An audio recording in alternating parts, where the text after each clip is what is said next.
എനിക്കെന്തോ ഒരു സമാധാനവും ഇല്ല. എന്തോ ഒരു കുഴപ്പം സംഭവിച്ചിട്ടുണ്ടെന്ന് മനസ്സ് പറയുന്നു. നന്ദനെ ഒന്ന് കിട്ടിയാ മതി. കുഴപ്പമൊന്നുമില്ലാന്ന് നന്ദൻ പറഞ്ഞു കേട്ടാ മതി, സമാധാനാവും.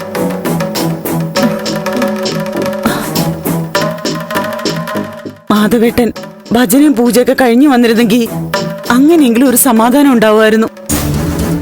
ഈശ്വര, ഇതിപ്പോ ആരുമില്ലാത്ത അവസ്ഥ പോലെ ആയിപ്പോയി.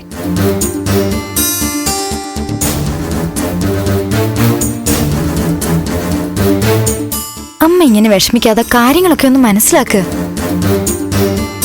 ഞാൻ ചന്ദ്രത്തൊന്ന് വിളിക്കട്ടെ, സിദ്ധാർത്ഥൻ സാറിനെ. നന്ദൻ അവിടെ ഉണ്ടോന്നൊന്ന് ചോദിക്കാം. സാറ് കാര്യങ്ങൾ പറയും. അത് വേണ്ടമ്മേ, ചിലപ്പോ നന്ദേട്ടൻ അതൊന്നും പിടിക്കില്ല. നമ്മൾ എടുത്തുചാട്ടം കാണിക്കൊന്നും വേണ്ട. എല്ലാ കാര്യങ്ങളും നമ്മളെ അറിയിക്കുകയായിരുന്നില്ലേ നന്ദേട്ടൻ? അതൊക്കെ ശരി, പക്ഷേ ഇപ്പൊ എന്തോ ഒരു കുഴപ്പം വന്നിട്ടുണ്ടെന്ന് തോന്നുന്നു.